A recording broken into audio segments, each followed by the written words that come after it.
Louvado seja o Senhor. Que bom estar de volta aqui com essa igreja querida, essa igreja amada do Senhor Jesus. E voltando a falar de relacionamentos, vamos falar assim um pouco de relacionamentos, vamos ver assim, de amizades. Eu tenho visto alguns, já se tornou até meme. Todo mundo sabe o que é meme, né? Quando uma pessoa só procura a outra quando precisa. Esses dias tinha um meme bem assim. Bondade e blush você tem que usar pouco, senão vira palhaço. Estava escrito desse jeito. Bondade e blush tem que usar pouco, senão vira palhaço. E se nós prestarmos atenção, tem algumas pessoas que só nos procuram quando precisam. Está no aperto, está no apuro, está precisando de dinheiro, está precisando de conselhos, o que quer que seja que esteja precisando. Só lembra de nós quando a necessidade chega, quando a necessidade aperta. Dias atrás eu ouvi de uma amiga assim: as pessoas só me procuram para que eu ajude elas no trabalho, nos projetos. Poxa, mas por que não lembram de mim para o lazer? Por que nunca me convidam para sair junto? Por que nunca me convidam para festejar? Mas quando querem que eu desenvolva um projeto, quando quer que eu ajude a montar alguma coisa, lembram do meu nome. Isso é uma grande realidade. Eu já ouvi falar até pregadores, eu também penso parcialmente assim. Que bom que nos procuram quando estão com necessidade. Isso quer dizer que eu tenho algo de bom a oferecer. Isso é bom, por um lado. Mas tem momentos em que a gente, sim, temos que ser realistas. A gente se sente o quê, irmãos? Usados. E esse sentimento não é bom. De sermos lembrados ou procurados só quando há necessidade. Quando há o pranto, quando há o choro, quando há a perda, quando há a dificuldade, quando há a falta de grana. Então lembram, né? Poxa, a Manu existe. Correr lá, preciso de um conselho, preciso de uma palavra, preciso que faça isso, preciso que faça uma galinha caipira.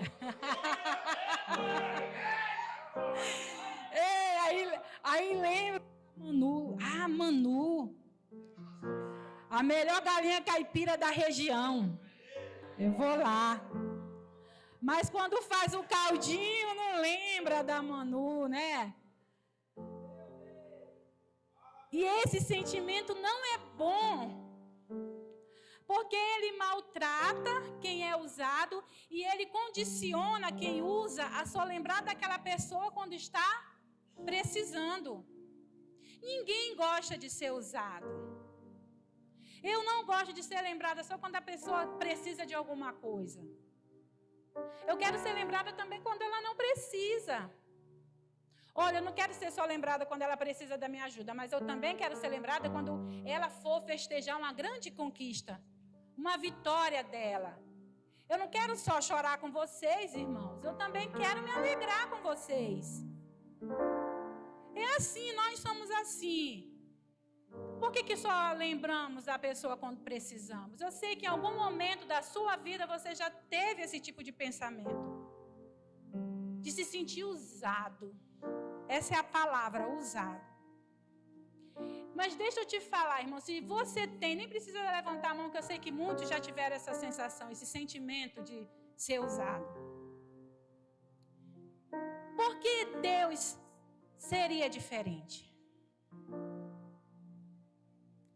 Será que Deus só se agrada quando nós o procuramos em nossas necessidades?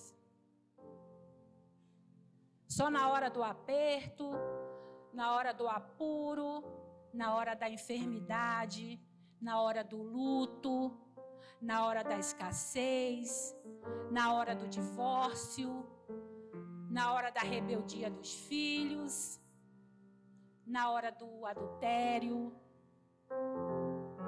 quando você foi traído, ou quando você traiu e depois lembrou que tinha um Deus para você conversar. São inúmeras situações, irmãos, em que nós usamos Deus. Ah, irmã, mas eu vou procurar quem no apuro? Tem que procurar Deus mesmo. Como o Nil falou, em primeiro lugar, antes de qualquer coisa, procurar Deus. Mas Deus não é uma pessoa que só se procura quando precisa. Deus é uma pessoa que nós devemos procurar para o adorar pelo que Ele é. E não só procurá-lo pelo que Ele pode nos oferecer. Porque Deus, Ele nos ama e Ele é um Deus que requer relacionamento. Ou você acha o que Ele queria quando na viração do dia Ele visitava Adão e Eva naquele jardim? Ele queria se relacionar, Ele queria conversar, Ele queria compartilhar da rotina daquele casal. Devemos sim procurar o Senhor, com certeza. A quem mais eu procurarei na minha dor, senão o meu Deus, o meu Pai. Mas eu também preciso procurar o meu Pai quando a alegria chegar, quando o tempo de cantar chegar, quando o tempo das minhas conquistas chegar. É com Ele que eu tenho que dividir. Irmãos, uns meses atrás pesou em meu coração, e eu acho que eu cheguei a comentar com alguém, porque eu acompanhei luta de certas pessoas, e aquele clamor e aquela oração pedindo: Deus me ajuda, Deus abre a porta, Deus me dá um emprego, eu preciso honrar meus compromissos, eu preciso levar alimento para minha casa, e acompanhar esse tipo de pessoa nessa necessidade, nessa petição a Deus. E quando chegou o momento de celebrar com Deus as conquistas vindas daquela oração, daquele clamor, daquelas renúncias, quando chegou o tempo da colheita, não estava celebrando com o Senhor. E isso entristeceu meu coração e me chamou a atenção. Meu Deus, o que temos feito de Ti, um solucionador de problemas? O que nós temos feito do nosso Pai? Um mero amuleto? Que eu pego lá e uso, e oro, e jejuo, e vou ao monte, e faço campanhas, e faço orações, só quando me aperta, só quando dói. Aí eu lembro que existe Deus, e eu o procuro. E em muitas das orações ainda ouvi falar: Deus, para que Teu nome seja envergonhado, abre uma porta de emprego para mim. Deus não é envergonhado de maneira nenhuma, querido. Deus é Deus. Quem passamos vergonha somos nós, que só lembramos que temos um Pai quando sentimos necessidade de alguma coisa. E isso é muito sério, irmãos, e isso fere o coração de Deus. E Deus, Ele tem sentimentos, Ele se entristece. Como cantamos um louvor, a Neide canta tão bem esse louvor. Existem situações em que estamos bem na presença de Deus, e o procuramos, e o Senhor responde às nossas orações, e o Senhor abre a porta. Mas existem momentos também, queridos, em que nós não estamos tão bem assim. Mas Deus precisa fazer o milagre. Tem muitos períodos da nossa vida que nós não estamos no altar como deveríamos, mas Deus tem a obrigação de fazer, porque Ele é Deus.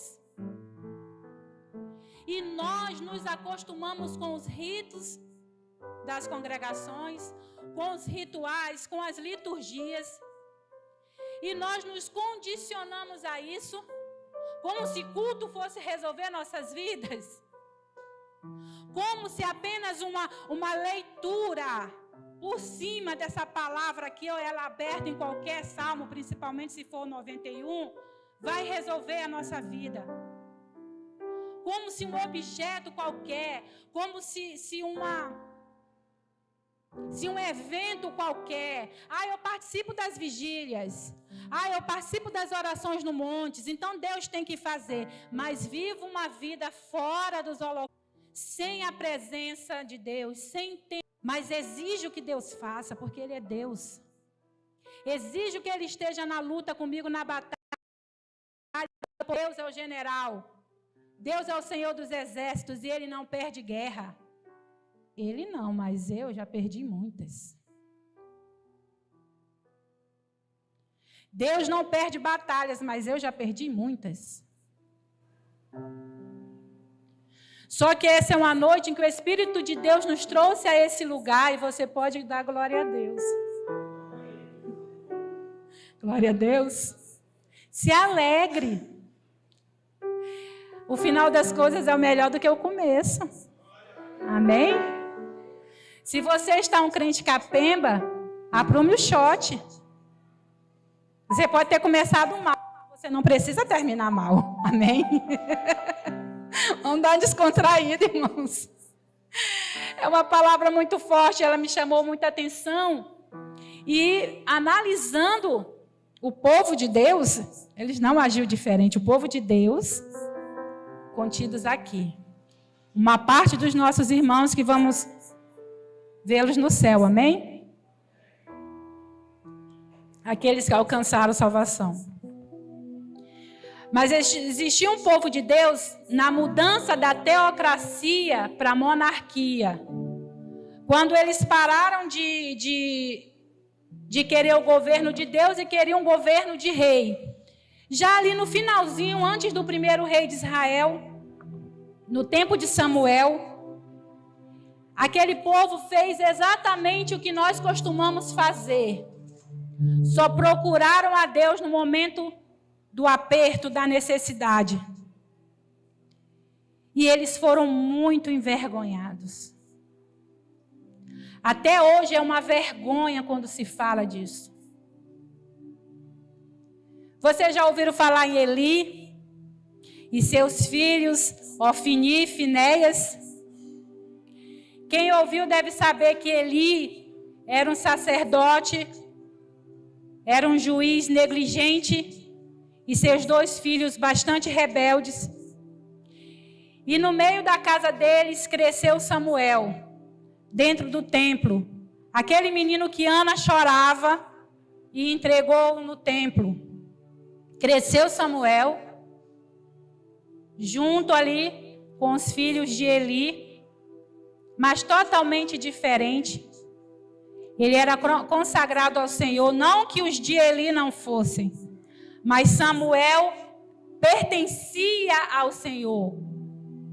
Era do Senhor, era propriedade do Senhor. Ofni e Finéias não.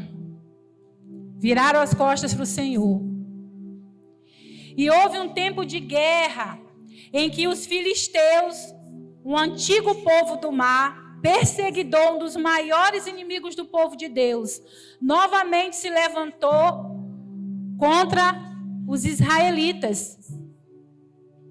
E eles foram para a guerra. E Deus já havia por 2 vezes advertido a Eli que ia trazer juízo sobre a casa dele, caso os seus filhos não mudassem seu comportamento, caso não se arrependessem e não voltassem o coração para Deus. Mas Eli não tinha pulso firme com seus filhos, ele era negligente. Ele era um homem voltado para Deus, mas frouxo com seus filhos. Então aconteceu que eles não deram ouvidos a Deus. Eles eram sacerdotes tão levianos, queridos, Ofni e Finéias, guarde esses 2 nomes, que eles roubavam a gordura do sacrifício dos animais que era feito para Deus. Eles roubavam a melhor parte, exigiam para ele. E quem sacrificava, o trabalhador ali do ofício de sacrificar, pedia que eles só pegassem depois, que eles pegassem o que sobrasse. Mas não. E eles pegavam, ainda usavam um garfo de 3 dentes, que quando eles colocavam ali na carne, na gordura, vinha muito. Então eles roubavam a gordura, a comida dos sacrifícios. Além disso, eles profanavam o templo porque eles adulteravam e se prostituíam com as mulheres dentro do templo, sacerdotes. E o pai sabia de tudo isso, e Deus principalmente. E por 2 ocasiões, em uma delas falou com Samuel: avisa Eli que eu vou trazer juízo sobre a casa dele, e não sobrará nenhum para a geração sacerdotal. E aconteceu que os filisteus se levantaram e pelejaram em guerra contra Israel. E só num dia morreram 4.000 homens. Diga, 4.000. Só num dia morreram 4.000 homens. Alguma coisa estava errada. Deus não estava no arraial. Deus não estava movendo. Deus não estava ouvindo. Deus se ausentou de Israel. Aí o que eles pensaram? Vamos conversar com os anciãos. Ainda não havia rei. Foram com os anciãos, muitos dos seus maduros falaram assim: perderam a guerra porque a arca da aliança não estava no meio da peleja. Então vamos levar a arca da aliança. Vamos levar o nosso amuleto. Pegaram a arca da aliança, colocaram nos ombros de Ofni e Finéias. Aí você vê que não ia dar certo. Pegaram a arca da aliança, que simbolizava o quê? Presença de Deus. Era um objeto sagrado, mas não era Deus. Era só um objeto. Simbolizava a presença de Deus. Então, Ofni e Finéias colocaram no lombo, colocaram nos ombros a arca da aliança, muitos santos, e levaram para o meio da guerra. Quando a arca chegou, foi uma alegria tão grande, foi uma festa tão grande, um alvoroço, que a terra tremeu. E os filisteus lá do arraial deles ouviram. Que grande barulho é esse? Que grande festa é essa? Provavelmente mandaram algum filisteu espião e foram lá, e vocês vão já entender. E foram lá e trouxeram as novas. Eles levaram a arca da aliança para o meio do arraial. E só dos filisteus ouvirem isso, eles foram tomados de pavor. Porque eles ouviram falar de todo o livramento, de toda a praga que Deus tinha enviado lá no Egito, quando livrou o povo israelita. Então eles temeram, que a Bíblia diz que o coração deles desfaleceu, que foi preciso ser motivados. Alguém teve que se levantar e motivar os filisteus. Não, nós vamos ganhar, nós somos poderosos. Porque eles sabiam que quando se levava um objeto sagrado para o meio da guerra, para o arraial, era a vitória garantida, porque eles eram idólatras.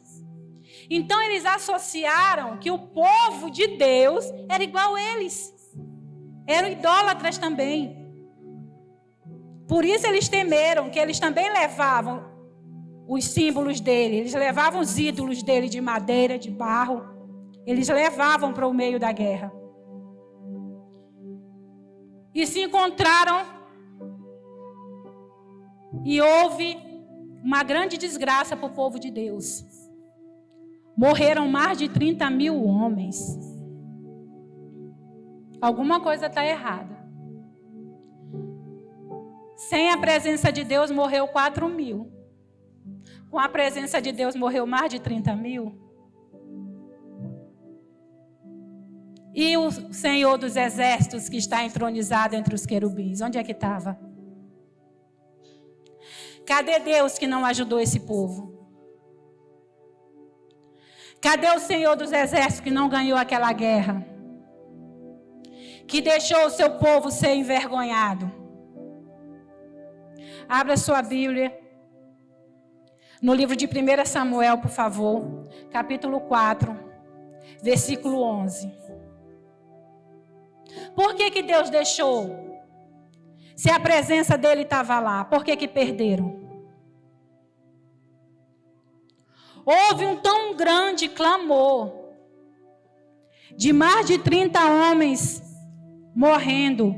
E lá no versículo 11 diz assim: e foi tomada a arca de Deus, e os 2 filhos de Eli, Ofni e Finéias, morreram. Levaram a arca, os 2 morreram. Quando o pai Eli soube disso, já um senhor cego de 98 anos, caiu da cadeira onde estava, quebrou o pescoço e morreu também. Foi simultâneo, quase que ao mesmo tempo, essas mortes. Quando a esposa de Finéias, grávida, soube, ela entrou em trabalho de parto e também faleceu. Grande foi o terror de saber não apenas que o sogro e o esposo tinham morrido, mas que os inimigos tinham levado a arca de Deus, a arca da aliança, o símbolo da presença de Deus no meio do seu povo. Então essa moça, ela morreu e as parteiras deram o nome para o filho dela de Ica. Foi-se a glória de Israel. Levaram a glória de Israel. Mas, irmãos, trazendo para as nossas vidas, o que a gente pode entender com isso? O que aconteceu? Era um símbolo, olha, aqui é uma... Era o símbolo. Ninguém tinha acesso à Arca da Aliança, a não ser o sumo sacerdote. Por que eles perderam aquela guerra? Da mesma maneira que nós temos perdido muitas guerras. Porque nós estamos esvaziados de santidade. Nós estamos esvaziados de temor. Nós estamos esvaziados de amor pelo Pai. Por um Pai que espera chegarmos alegres e o adorar apenas pelo que Ele é.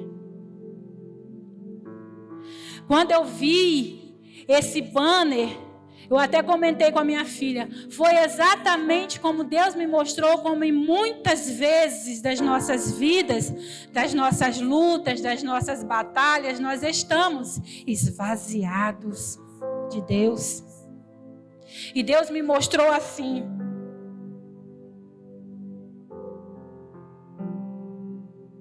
a presença, a habitação sendo esvaziada, a habitação ficando oca, a habitação de Deus sendo vazia, a habitação de significado, a habitação de Deus ficando sem porta, a habitação de Deus sendo humilhada, a habitação de Deus sendo cavada de Satanás, a habitação de Deus fazendo os desejos da carne, a habitação de Deus sendo rebelde, a habitação de Deus mentindo, a habitação de Deus se prostituindo, a habitação de Deus se levantando contra seus líderes, a habitação de Deus negando o sacrifício da cruz, a habitação de Deus sendo esvaziada do Senhor, irmãos. Não convém que seja assim. Deus não é amuleto. Deus é santo. Deus não pode ser manipulado. Não se manipula a Deus pelo meu desejo, pelas minhas necessidades, pelo meu choro, pela minha birra, pela minha imaturidade, pela minha infantilidade, pela minha rebeldia. Eu não manipulo Deus com o meu choro, pastor Paulo. Eu não manipulo Deus com a minha necessidade. Eu não manipulo Deus com meu coração cheio da amizade do mundo. Porque aquele que se constitui amigo do mundo é inimigo de Deus. Como eu posso ter uma vida no altar? Como eu posso ter um relacionamento com alguém, com a pessoa pessoa que eu só procuro quando eu preciso, quando eu tenho necessidade. Deus não é o solucionador dos meus problemas. Deus é o meu Pai. Deus é o amor da minha vida. Deus é a prioridade da minha vida. Deus é o meu grande incentivador, motivador da minha vida. Aquele que enxuga meu pranto, que me levanta. Mas Ele não é apenas um solucionador dos meus problemas. Eu não posso usar o meu louvor. Eu não posso usar as minhas orações. Eu não jejuns. Eu não posso usar as minhas congregações para que Ele faça o que eu quero. Tendo uma vida de aparências é quando eu tenho um coração segundo dele. Eu movo o coração de Deus quando eu obedeço, quando eu amo, quando eu reverencio. Porque quem tem temor não faz o que quer. Quem tem temor faz o que Deus quer. Nós fomos esvaziados do primeiro amor. E Deus diz em Apocalipse: lembra-te, aliás, volta ao teu primeiro amor. E lembra-te de onde tu caíste, para que eu não tome o teu castiçal. Arrependa-te. Irmãos, hoje é uma noite de arrependimento. A presença de Deus não saiu do meio daquele povo quando a arca da aliança foi levada embora. A presença do Senhor já tinha saído dali há muito tempo. A arca é só um símbolo. A cruz é só um símbolo.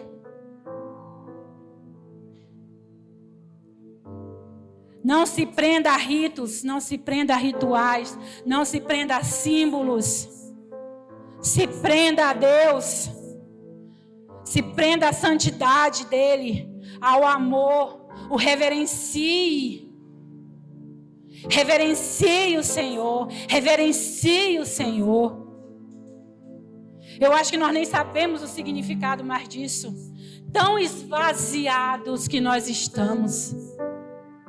Tão ocos. Mano, tu ficou. Não foi? Por isso que eu estou ouvindo. Obrigada, para descontrair vocês, irmãos. Aplauda o Senhor enquanto eu bebo água.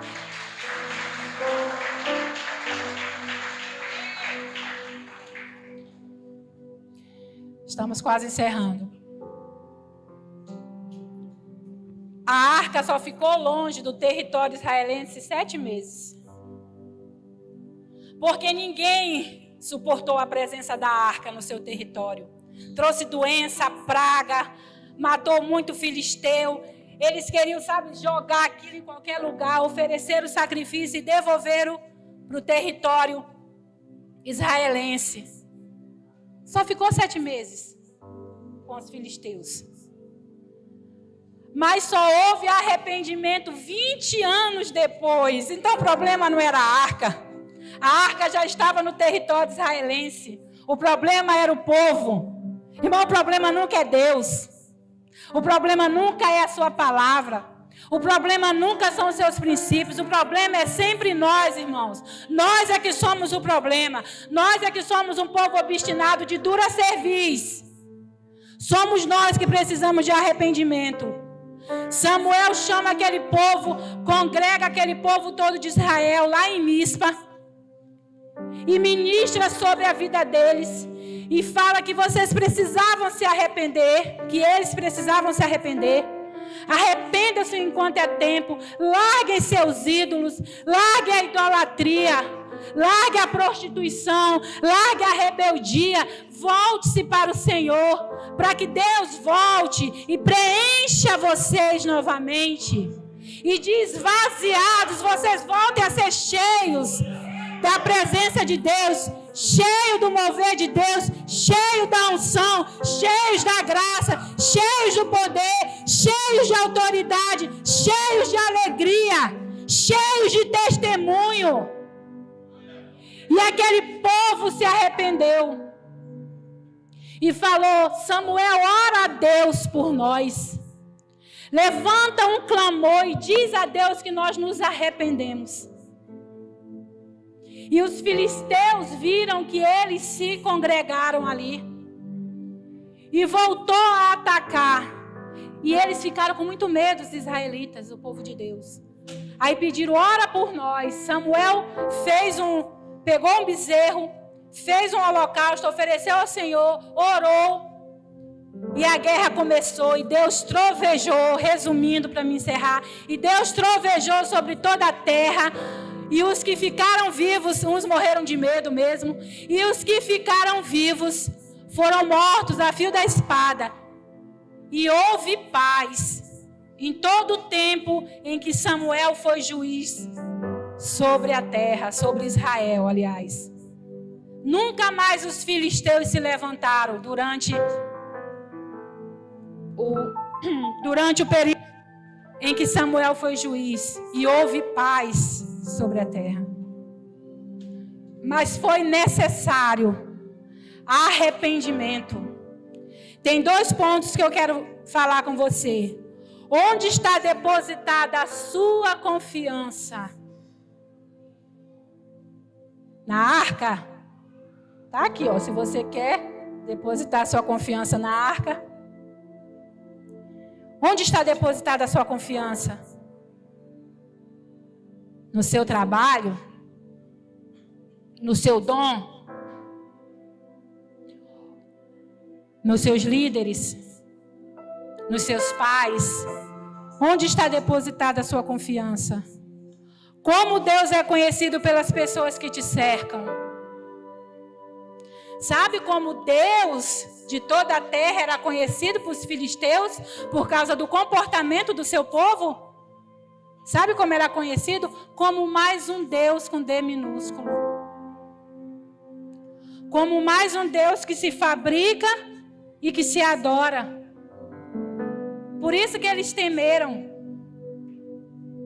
Como Deus é conhecido no meio da sua família, pela sua atitude, no meio do seu trabalho, lá na faculdade, lá na escola. Como é que Deus é conhecido através da sua vida?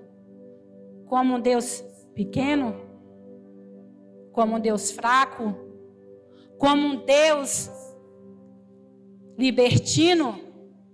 Como um Deus que deixa você fazer tudo? Como um Deus sem princípios? Como um Deus que não te obriga a seguir princípios, processos e propósitos? Como é que Deus é conhecido no meio da sua parentela? Pelo seu comportamento. Quando Samuel reuniu aquele povo para que houvesse um arrependimento, eles fizeram um ato profético. Para que simbolizasse que havia arrependimento. Não, Deus, eu não quero mais estar esvaziado. Deus, eu não quero mais viver sem a tua presença. Deus, eu não consigo mais. Eu não te quero como solucionador de problemas, eu te quero como Deus da minha vida. Eu te quero como meu Pai. Eu te quero como alguém que pagou o preço por mim. E eu quero te adorar pelo que tu és, pela beleza da tua santidade. Vá pensando por que você quer Deus. Vá pensando aí, por que você quer voltar até a presença de Deus. Por que você necessita da presença de Deus. Mas para que isso aconteça, você precisa fazer uma coisa comigo. Arrepender-se. Arrepender-se de procurar Deus só quando precisa. Arrepender-se a Deus de tudo que você tem praticado que ofende a santidade de Deus. E aquele povo fez assim.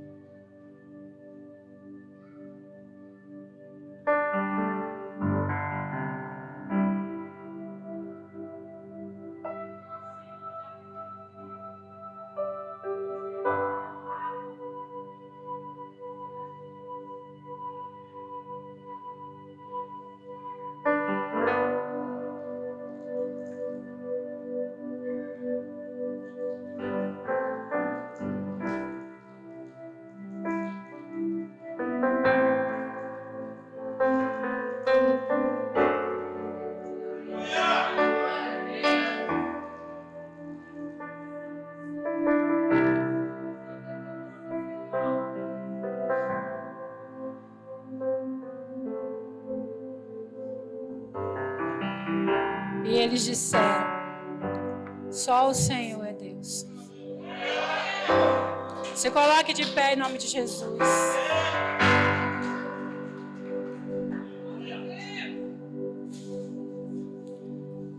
Vamos adorar o Senhor.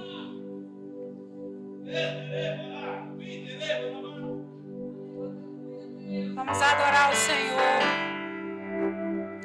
Eles perderam a batalha em Ebenezer ou Ebenezer. A arca foi tomada em Ebenezer. Mas quando eles se congregaram, derramaram água, se arrependeram, ganharam a guerra, tiveram paz, Samuel pegou uma pedra e chamou aquela pedra de Ebenezer como memorial que diz: até aqui nos ajudou o Senhor. Ele erigiu um memorial: até aqui nos ajudou o Senhor. Em qual Ebenezer você quer ficar? Onde a presença foi tomada, onde você ganhou a guerra, onde você foi perdoado, onde a presença do Senhor voltou para você. Adora o Senhor. Quando brilha o sol, ou se a chuva vem, quando estou mal, Adore. tudo está bem. Quando dizes sim, quando dizes não, se ouço a tua voz ou não, quando em silêncio está.